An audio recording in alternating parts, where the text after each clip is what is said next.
Good afternoon. I'm Derek T. Dingle, Executive Vice President and Chief Content Officer for Black Enterprise. Despite the large number of corporate pledges to provide greater opportunities to cultivate and promote Black professionals, corporate America still falls short when it comes to advancing Black executives to the C-suite. As we have previously reported, Black people make up roughly 13% of the US population, but comprise only 8% of white-collar professionals. And Black executives occupy only 3.2% of senior leadership roles at the nation's largest companies. Today's session, Racial Equity Imperative, Increasing Black Representation in the C-suite, offers a full review of this dilemma, as well as seeks to identify tangible steps to reverse this trend. As such, we have identified two corporate veterans best suited to share approaches to the removal of systemic barriers to the expansion of Black representation at the highest levels, as well as strategies for Black executives to access the C-suite track. Now let me introduce our speakers. Corey Anthony is AT&T's Senior Vice President, Chief Diversity and Development Officer. In that role, he's responsible for leveraging strategy, programs, and partnerships in that area to drive innovation and growth. He also oversees the company's learning, talent identification, and leadership development programs under the AT&T University brand. In October 2020, our next panelist, Michele Meyer-Shipp, broke new ground as the first Chief People and Culture Officer for Major League Baseball. Michele reports directly to Baseball Commissioner Robert D. Manfred Jr. and sits on both MLB's Executive Committee and the league-wide Owners Diversity, Equity, and Inclusion Committee. She also leads Human Resources, Diversity, Inclusion, and Culture, and off-field office operations globally for the league. Corey, Michele, thank you for joining the summit. Thank you. Happy to be here. Absolutely. Yeah, well, we're going to have an exciting, vital conversation on where we stand with Black representation in the C-suite, something that both of you know. I shared a little about your both of your positions in the intro, but I'd like you to talk about your role in your respective organizations. I'm going to start with you first, Michele. You're in Major League Baseball. I want to share a little Black enterprise history with you. We have been covering the front office of Major League Baseball since July 1985, when Hank Aaron appeared on the cover. Vice President of Player Development for the Atlanta Braves. So we have come from there to now, and now you're the Chief People and Culture Officer for MLB, the first one. And I'd like you to share with our audience, what exactly does that role entail, and how is it going to be impactful in changing how the MLB operates? Excellent. Thank you, Derek. And again, thanks for having me. I'm honored to be here with you and my friend Corey, long time to see. So my role as Chief People and Culture Officer is indeed brand new. I've been in that role for just under 1 year. And in this role, I oversee basically 3 areas of responsibility. I oversee all of human resources for Major League Baseball. I oversee all of diversity, equity, and inclusion, and also our real estate and global office operations. All of this work is global. What a lot of people don't realize is that we have offices all around the world. And I stepped in at a really interesting time as we're navigating a pandemic and a host of issues related to HR, human capital, and then obviously a lot of issues related to race relations and other dimensions of diversity. So it's been a heck of a 10 months. In this role, what's really unique about it for me is that I do sit on the commissioner's leadership team.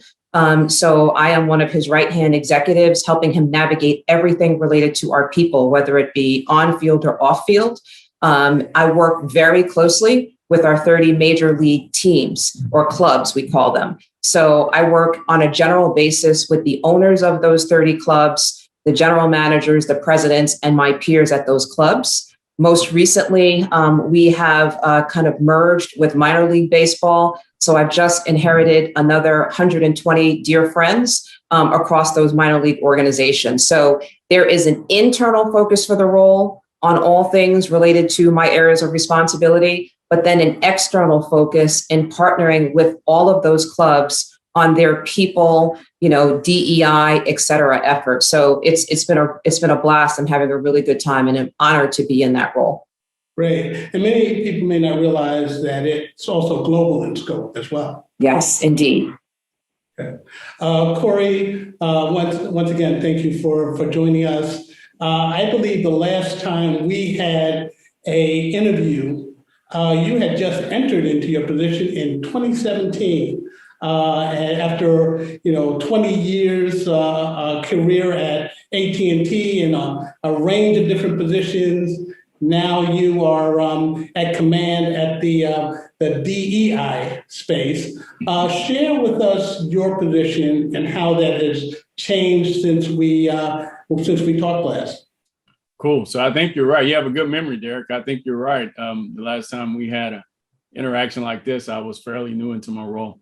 So as you referenced, much of my tenure here at AT&T has been spent leading in our technology operations organizations. And so that's where I grew up in the business.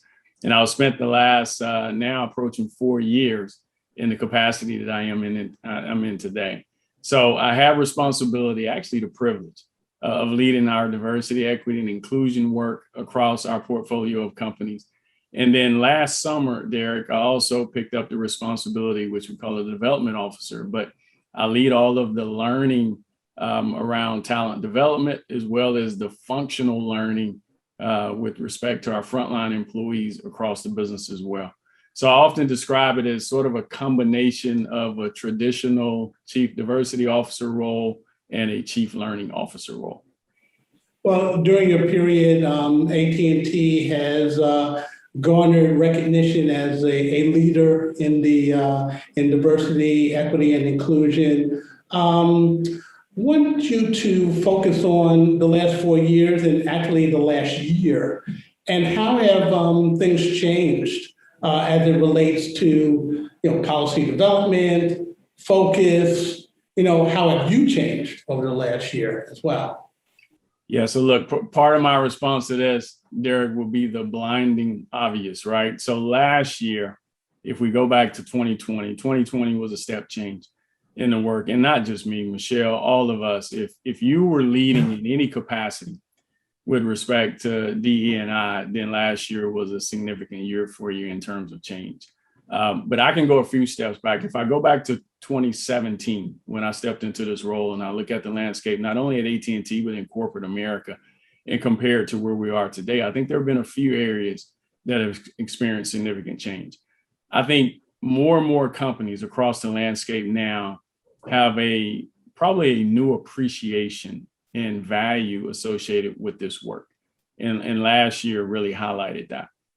Specifically for me in the work that we're doing, what I've learned, what has become even more evident, I should say, over the last probably 12 to 18 months is just how much more work we still have to do here, right? We've made progress for sure, but there is just a significant amount of work that still has to be done from top to bottom to create the types of cultures we want in these organizations, so that we have a better track record, a better outcome with respect to DE&I. And so that's what we are heavily focused on here at AT&T is just how do we go even deeper?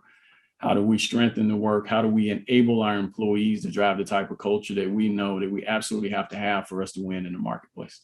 Okay. Michele, I always ask that question because as Corey mentioned, last year was just such a major event in terms of the George Floyd tragedy and then the commitments that came afterward. I just want to get your overall sense, and you entered your role in October, but you've been in financial services, you've been in legal, you've been in a range of different industries. How is this moment different than previous periods related to D&I? I think what has happened over the last 18 to 20 months, if you will, is that there's almost been a jumpstart or a reboot to the focus around the challenges that Black and Brown communities are facing, not just domestically in the US, but around the world. And what I think really happened, I attribute a lot of the newfound awakeness to the fact that, people saw George Floyd's tragic murder on video, live, while home navigating a pandemic, right? So everybody was kind of on pause. Everyone was working, and living remotely. Nobody could say they missed this. And it was real, and it was in your face, and it was repetitive. And the world reacted in a way like we've never seen before. So I think people finally took a moment to take a stop and assess and start having candid, real dialogue that we've never had before. I mean, Corey and I have talked about this over the years. Companies can have policies and procedures, many of ours do. Leaders say they care, they say the right things in the right way at the right time.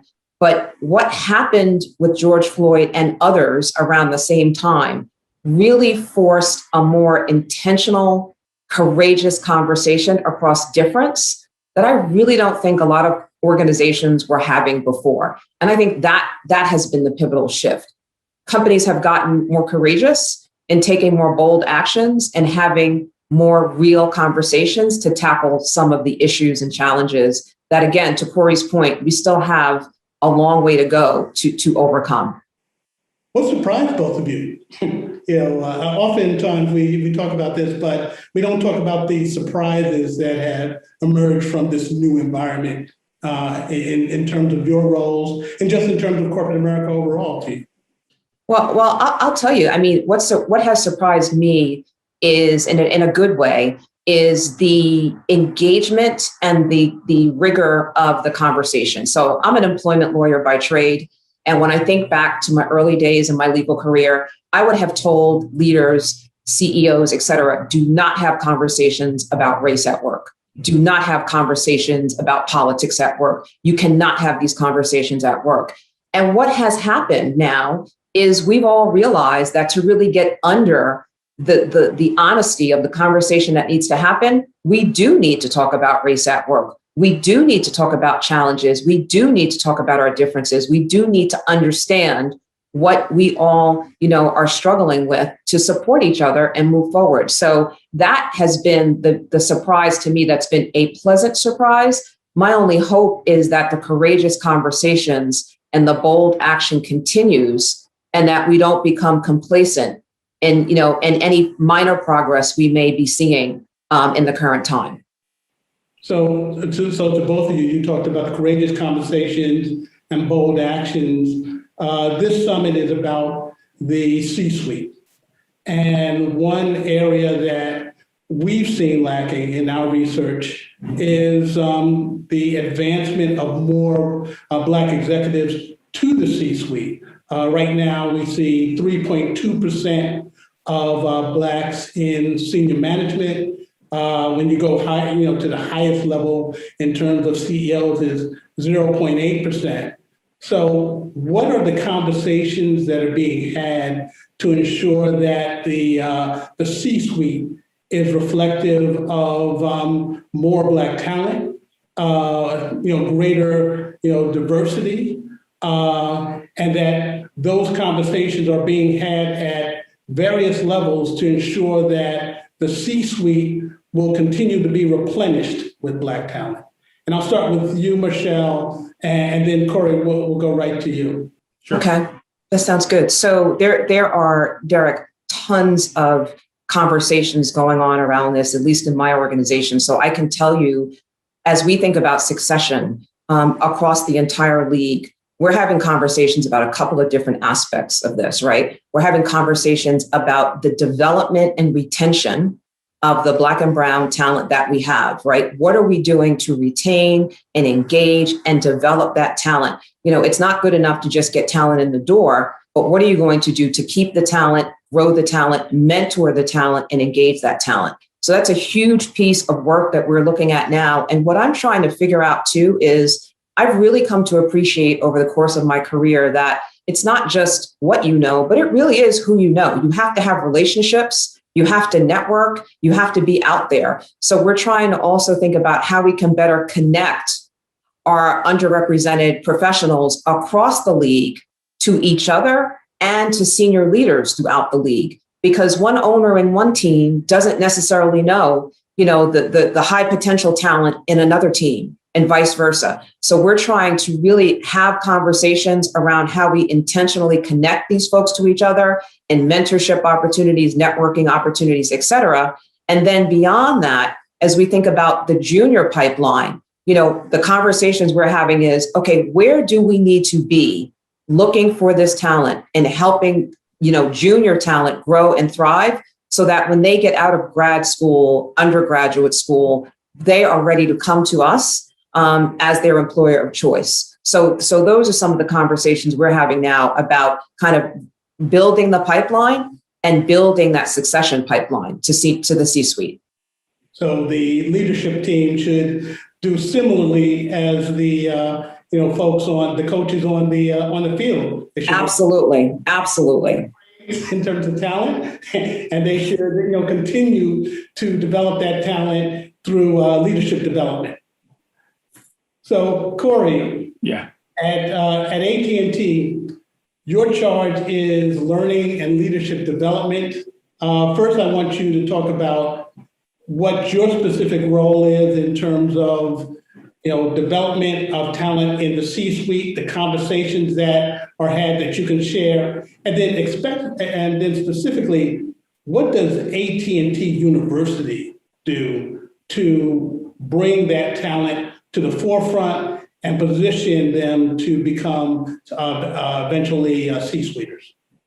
Absolutely. So if you don't mind, Derek, because there is another point I want to underscore that Michele made. I agree 100% with everything that she said. I always start and end these conversations with this point, and that there is the talent pool is there. Yes. The talent pool of Black talent is there. So anytime I'm having a conversation with a leader, whether or not that person is inside of AT&T or outside of AT&T, I never accept the premise that I can't find the talent or there's a lack of talent. The talent is there, number one. Number two, and I think this became really evident over the last year or so, is one of the positive outcomes, I think, from the reckoning that we're all dealing with. And that is every organization, AT&T not exempted from this as well. But hey, we have to turn around and look inwardly and say, what are the systemic barriers that are in place that is, one, either preventing us from recognizing and developing that talent, or two, that are in place that are preventing that talent from being able to flourish in our culture. And so we had to take a really hard look at that and a real honest assessment of that. And I think every organization needs to go through that exercise, Derek. It's powerful when you do it, can be very eye-opening. And because of everything that was happening as a result of George Floyd and the racial reckoning we were dealing with, it actually made that conversation more productive. And I think the willingness to have the conversation was as high as I've seen it in my 20 plus year career. Specifically what we're doing at AT&T and what we're doing at TU is sort of what Michele talked about. It is doubling down on our intentionality around identifying that talent in our business. I mean, being really intentional, setting a really high expectation. Our CEO, John Stankey, made that very clear. Our board, from Bill Kennard, the chair of our board on down, said, hey, that's going to be a top priority for us, is how and where are we identifying and developing that talent. And so we did that in a way, Derek, that was customized, if you will, to the unique needs of Black talent in our business, as well as some of those barriers that I referenced that we had to make sure we were trying to mitigate their impact. So that was number one. Number two, and again, very obvious, so this is not going to blow anyone away, but we quickly realized a huge gap that we had to fill, to address, was the lack of sponsorship of our Black talent in our business. And it's what Michele talked about, right? She talked about it in reference to, if I'm a team over here, I may not be aware of and know the talent that's at a team, in another city, another franchise. Well, the same principle is applicable inside of our business, right? I grew up in the technology, tech ops side of our business, so I know all of the leaders there if I'm a leader in that part of the business. But do I know the talent that's sitting over in sales operations? Maybe, maybe not. So at TU, we were very intentional about working with that talent and working with our leaders, and then setting clear expectations to the point where now we're holding them accountable in with respect of how their performance is assessed every year, i.e. their compensation. So we are very intentional about identifying those folks that you're going to sponsor, that you're going to champion, people that you're going to be willing to put your reputational capital on the line, right, to help progress and help them compete for opportunities in our business. And we're starting to see some of the fruit of that work now. And Derek, I would tell you, we were doing it previously, but not to the extent that we're doing it now. Corey, I love what you just said, because when you talked about the intentionality piece, I've been describing it as being surgical, right? We have to actually be so literal and surgical about every action step. It's not even funny. And the other piece of this that I have found is the level of leader engagement too has substantially increased. Leaders are owning it. And I think that is another piece of this that has to change. It can't just be Corey and I and our teams articulating policies and practices and launching programs and things of that nature, but the leaders who are actually making the people decisions every day. Yeah. The leaders who are deciding who to promote, who to give a stretch assignment to, whatever it may be, they need to be engaged. So, it's one of the things I'm so fortunate. I mean, my owners, my GMs, my presidents, they are in it. They're asking questions. They want to know who the talent is. They want to know where the talent is. They're meeting and greeting. So it's energizing to see that level of engagement, because I think that ultimately, coupled with that accountability that Corey mentioned, is what's going to help really move the needle. Is that across the board, or are there pockets of resistance or pockets of, hesitation, let's say? And if there are, how do you deal with that? How do you ensure that everyone is on board from a leadership level? Yeah. I don't know. Go ahead, Corey. Go ahead. No, go ahead, Michele. I'm sorry. Go ahead. Okay. So I will say everywhere I've worked, with the exception of where I am now, I've come across a little pocket of resistance. I haven't where I am, but again, I think it's because things have changed. So I'm optimistic that things have changed across most organizations. But I think that if you have a resistor, I'll be honest with you, I have tended in the past not to spend too much time on the resistor. What I do instead is I lean into those leaders who get it and who want to drive progress. And I seize that low-hanging fruit opportunity with that leader, because what happens is when the resistor sees the success that the leader who's engaged ultimately has, that leader who was resisting suddenly wants to follow suit. So it's almost like it becomes a competition, if you will, in a good way. It's like, wait a minute. So wait, there is that talent out there. That leader found that talent. I thought that talent didn't exist. Wow, look what's happening over there. Hey, Michele, I want in. In the past, that's how I've approached it. And so that's what I would venture to suggest to people now. Go with the folks who are in it. Help continue to try to drive them forward. And in the meantime, make sure the resistors are watching, listening, and learning, and they will ultimately come along. I truly believe that. So does that create allyship that you're, in terms of that approach? I think so. Corey? Yeah, Derek, what I would say to you is, look, so first you have to start by categorizing the detractors or the resistors. Okay. Because, and Michele knows this, we've talked about this over the years. In 2021, you're going to be hard pressed across corporate America to find a senior leader who will overtly resist efforts around DE&I, right? So that's a really small percentage. Now, it's a different conversation if we're talking about the covert resistors, where they may say one thing and do something different. And that's where I think the challenge is how do you identify those folks, and then how do you deal with them? Number one, accountability.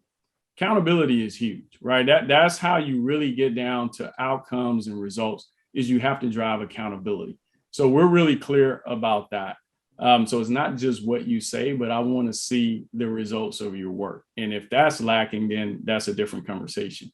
The second thing is something one of my old mentors, shout out to Gary Ludgood, used to say to me all the time. Sometimes in order to change people, you have to change people.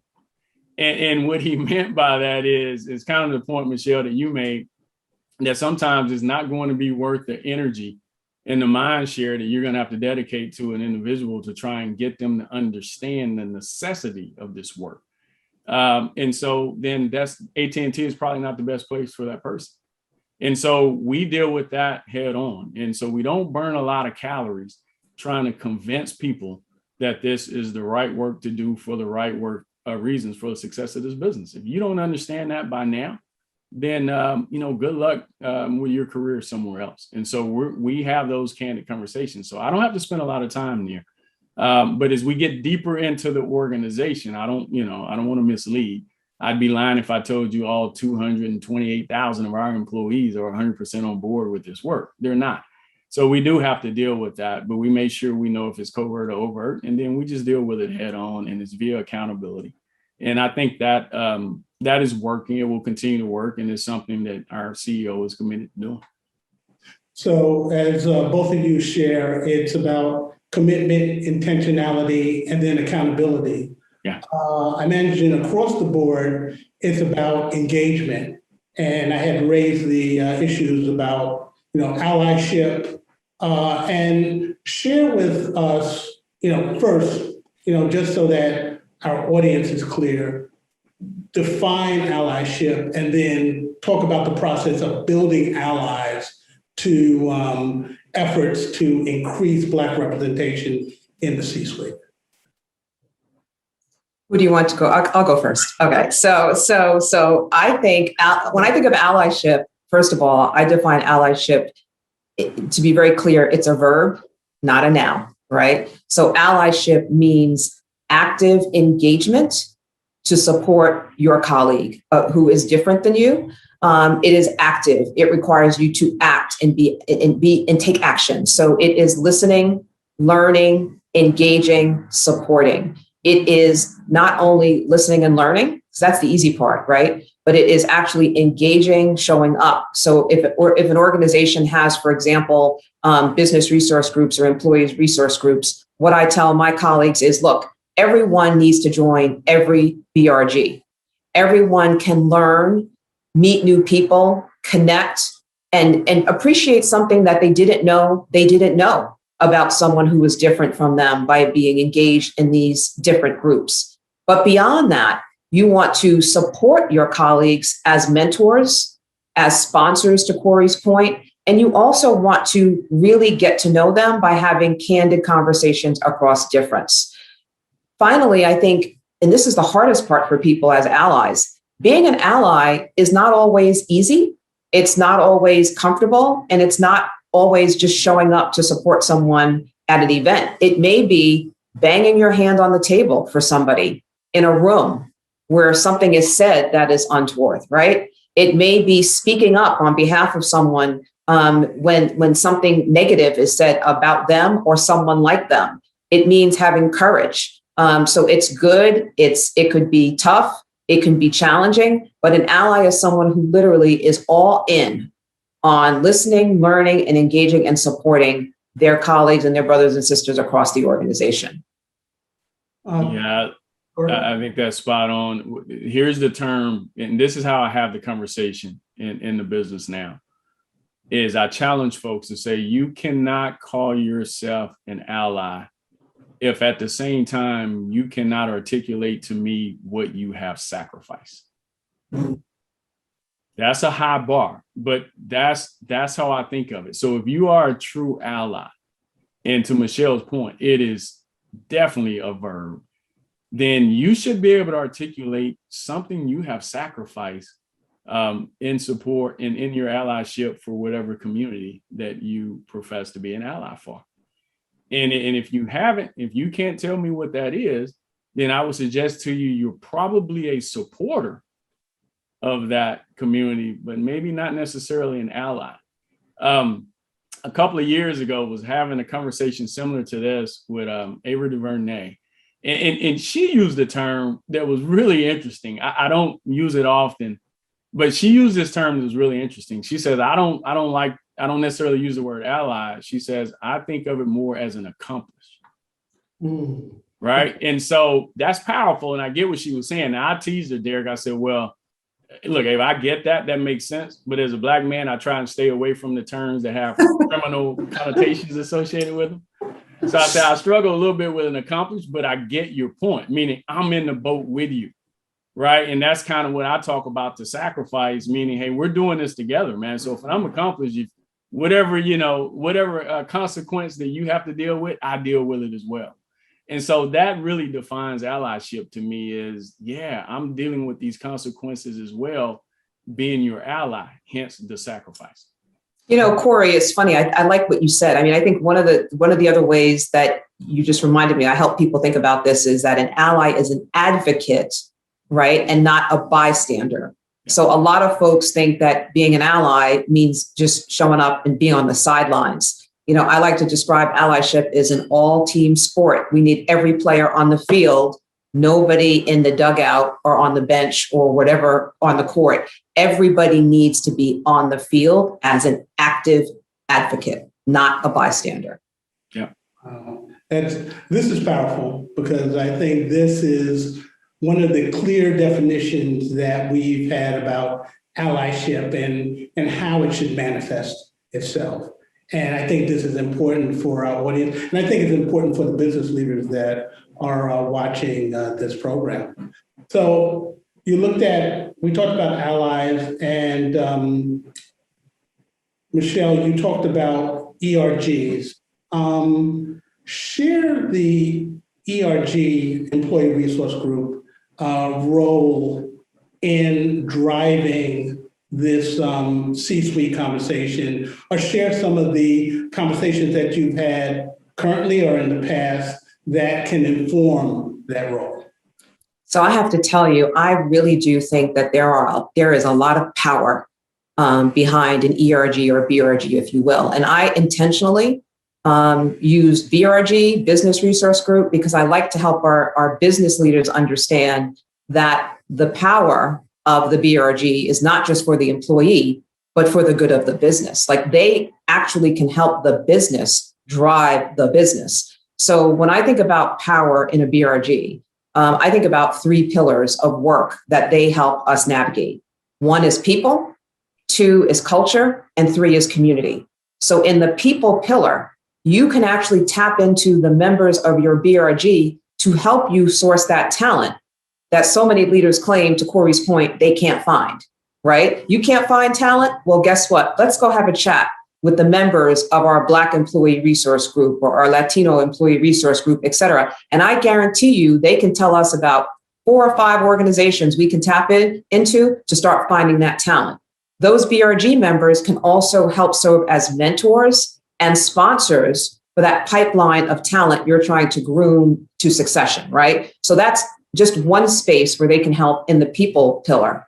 In the culture pillar, the BRG members can help so much with understanding the employee's experience in your environment, in your culture, in your corporate community. Corey talked about this earlier. He referenced it's not just enough to get people in the door, but how do you keep them and making sure that you have an environment where they can thrive? Well, guess what? You have a built-in focus group of feedback and input about the underrepresented employee experience through the resource group. So use them. And then finally, in that kind of external facing community pillar, your ERG, BRG members can help you think about your brand. They can help you think about how you tap into markets that you've never tapped into before. I mean, I remember being at a financial services firm where they were trying to think about how they marketed their products to underserved communities. And they turned to the BRGs and launched what they called, I believe they called them innovation summits or think tanks. And those BRGs help the business leaders think about how to tap into underserved markets. And that led to an entire multicultural marketing effort that, guess what, grew the business. So BRGs, I think, are incredibly powerful. And again, it's about being intentional, surgical, and strategic, and empowering them with the seat at the table to help leaders navigate these decisions. So in my role, I use my BRGs to help me think about recruitment. I use them to help me think about culture. And right now, we're using them to think about how do we tap into the younger marketplace, the multicultural marketplace? How do we expand our fan base? And they're helping us with their insights that, quite frankly, many of our leaders don't know because they don't understand the experience. So I encourage every organization to really think very strategically about engaging BRGs, ERGs. Yeah, I agree wholeheartedly. I would tell you the progress we've made and the success we've had to this point at AT&T would not have happened without our employee groups. I tell them all the time, we have roughly 130,000 of our employees in our employee groups. And I tell them all the time, they are the vanguards of our culture. They really are. And it's where we constantly lean on them to have this authentic dialogue in the business around these issues that we're talking about there today. Another culture that I would add to Michele's list that we lean on our EGs for, our employee groups for, is the voice of the customer as well, right? And so they help shape our go-to-market strategy in many instances. They help us from a product development in many instances. And then they're the word on the street, right? Because one of the things I love about our employee groups is they are comprised of all of our employees, from frontline employees to literally our C-suite leaders. And so everybody's involved. And when you're in that employee group, there is no such thing as hierarchy. There's no such thing as level. So it doesn't matter if you are VP or you are a contact center rep. It doesn't matter. Your voice carries equal weight in those conversations. And so incredibly impactful. And yeah, if you're an organization and you do not have a robust employee group effort, then that's opportunity one for you after you leave this conversation today. Well, those voices, it sounds like those voices need to be heard, not only for the racial equity imperative, but for the business imperative of the organization. Absolutely.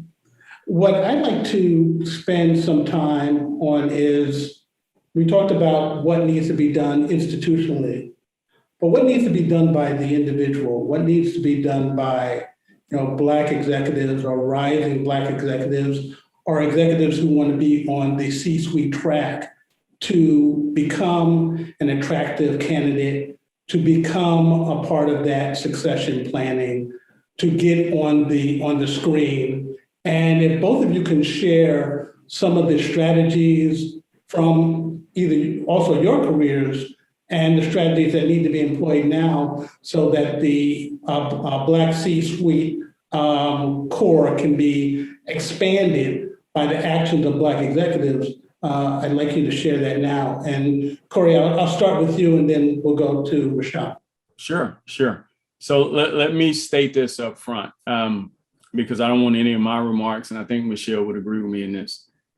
I do believe the onus is on the company to ensure that we're removing those barriers, right? I can't say that too many times, right? I mean, the onus is on the companies because oftentimes, Derek, in these conversations, a Black leader will walk away and the message feels like that, hey, you're the problem as the leader, not the organization. And what I always say is there's opportunity in both of these swim lanes. But the company, the onus is on the company to make sure that we have a culture and an environment where everyone can compete, okay, and has equal opportunity to compete. That's number one. In terms of the individual, I may see this a little differently than many. I think as a leader, as a Black leader, I think you're better served by focusing your energy on how do you better compete, more so than focusing your energy on identifying all of the barriers to your ability to compete. And so I spent a lot of time with my mentees and it's like, okay, I get that. I recognize that, we know that, and we're going to work that, but you're not going to solve for that overnight, you as the individual. That's a collective effort by the company and the leadership of this business. And we're going to go tackle that, continue to tackle that. But you as a leader, you got to look at this as what your opportunities are. So I always try and refocus the conversation, Derek, and we get to the conversation about their network inside of our business and outside of our business, right? Have they been really clear about what their intentions are, what their aspirations are in the business? Have you articulated how you want to lead in this company, right? Have you gotten really good feedback, effective feedback about your performance? And oftentimes I'll get, well, hey, that's the supervisor's responsibility. And yes, it is. But who is most accountable and who's has more value placed on your career? You do. So if you're not getting it, then you have to go and ensure that you're getting, pull it out of your boss, but make sure you're getting that effective feedback so that you can know what you need to work on and go and grow and develop that. But spend your energy on the opportunities in the business and ensure that you're doing what you can to make sure you are as competitive as possible for those opportunities. And then if you have energy left over for that, then you can also help me and Michele go solve all of these other challenges we have around some of the barriers in the business. But too often I find folks maybe a little over-rotated towards that effort and not as much on their own introspection that needs to happen around how they're going to be a more competitive leader for opportunities in our business. I love what you just said, Corey. And first of all, I just want to say I agree with you wholeheartedly, on the corporate aspect of this. Organizations have to create the environment where folks can thrive. I totally agree with what Corey said. Like Corey, I also have very similar conversations with my mentees, and I've had the experience through my own journey. I could literally talk about this topic for an hour, but simply put, I think that it is really important that just like our organizations are strategic about how we're navigating, the talent pipeline and succession, I think each one of us has to be strategic in how we navigate our career. Like Corey said, we have to be intentional and we have to have a plan. I think it goes without saying that the table stakes are you have to be great at your craft. Whatever your craft is, you have to be great at your craft. We have no room for error. Okay. It's just the fact of the matter. So you have to be good at your craft and you have to continue to figure out how you grow in your craft. How are you continuing to go for continuing education and development? If your company is not giving it to you, you ask for it because a lot of times there's stuff there for you, but if you don't ask, you don't find out about it. So continue your education, continue to thrive at excellence. I think like Corey said too, you absolutely have to ask for and demand feedback, courageous, candid feedback from your leaders. You have to actually let your leaders know, hey, I am excited to hear your feedback. I want to hear the good feedback. And I want to hear the feedback that tells me where I have an opportunity to grow. What are my opportunities for growth? And you want to take that feedback and you want to lean into it and own it. A lot of times I get people coming in my office and they're mad because of the feedback or how dare this leader say that. I'm like, you know what? Maybe you need to hit pause and self-reflect because the way we think we are coming off to people is not often the way we are perceived. And that's every human being, right? So accept the feedback, learn from the feedback, grow from the feedback. I say also for me, I have found through my career that every opportunity that I've had has come from me being able to build strong relationships and connect the dots across an organization. So being agile in building relationships, being agile in working in cross-functional teams is incredibly important.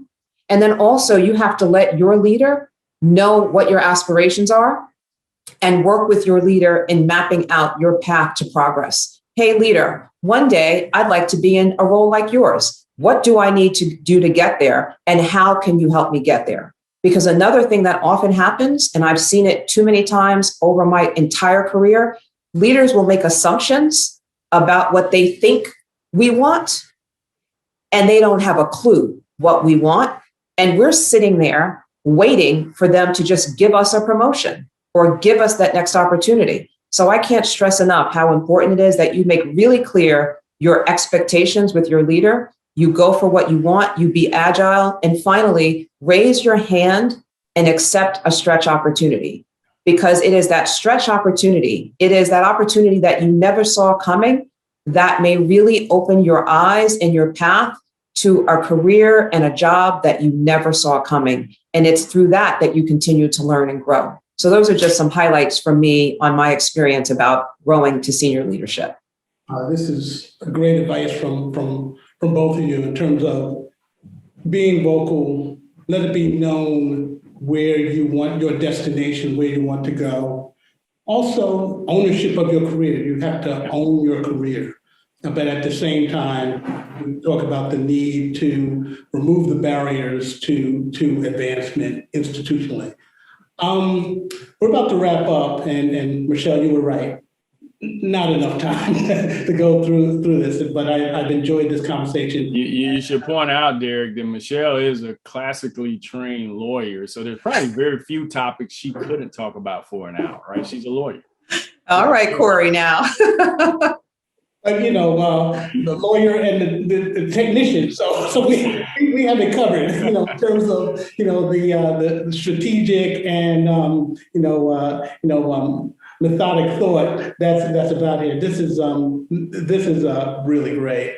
But I wanted to leave on a note where I wanted to get you to look your outlook. Where do you see Black participation, Black advancement in the C-suite in the near future, as well as the advancement of more African Americans to the CEO's position? And I'll start with you, Michele, and then I'll end with Corey. All right, so I will tell you both, I am cautiously optimistic. And I say cautiously optimistic because, as Corey said at the very top of this conversation, we have a long way to go. Disrupting all of the systemic barriers, getting talent to do the things that we just described that they need to do to thrive. All of that's a lot of work, and it takes stick-to-itiveness and intentionality. So I am cautiously optimistic that over time we will get there. I will tell you that I am inspired by some of the announcements that we've heard as of late. Some of our new Black CEOs, the progress we're making on boards. That's a really, really good sign. So I am going to remain optimistic. I think we just need to stay the course, and we need to make sure that all of our organizations and all of our colleagues and friends are doing and taking the steps that we just described that we need to kind of get over the rainbow, if you will, on the other side of that rainbow, to forward-moving, sustainable progress. That's great. Thank you so much, Michele. Corey? Yeah, I am bullish. I really am. I am bullish when I think about the opportunities as we go forward. And the reason why I'm bullish is there's quite a few dynamics that's happening in the marketplace now. One is the reckoning that we are all sort of living real time in managing and leading through. So I think that's going to result in positive changes for Black executives and Black leaders. Two, just the cultural impacts and the levels of awareness is as high as I've seen them in my professional career. And I'm a firm believer that awareness leads to more empathy. Empathy leads to more action, which will result in a better environment for all, and specifically around Black talent.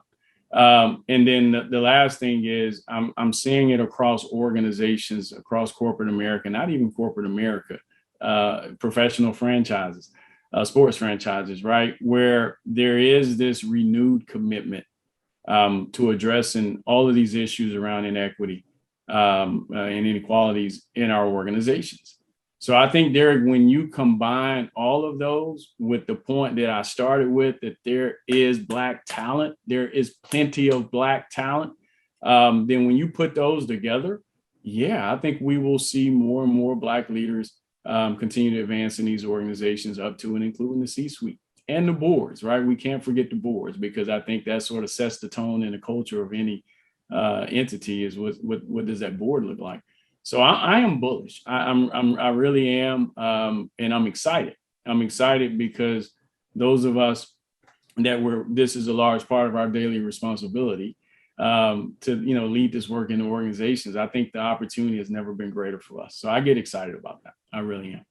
Well, what I'm bullish about is that we have both of you in place to help guide your organizations and have an impact on corporate America overall.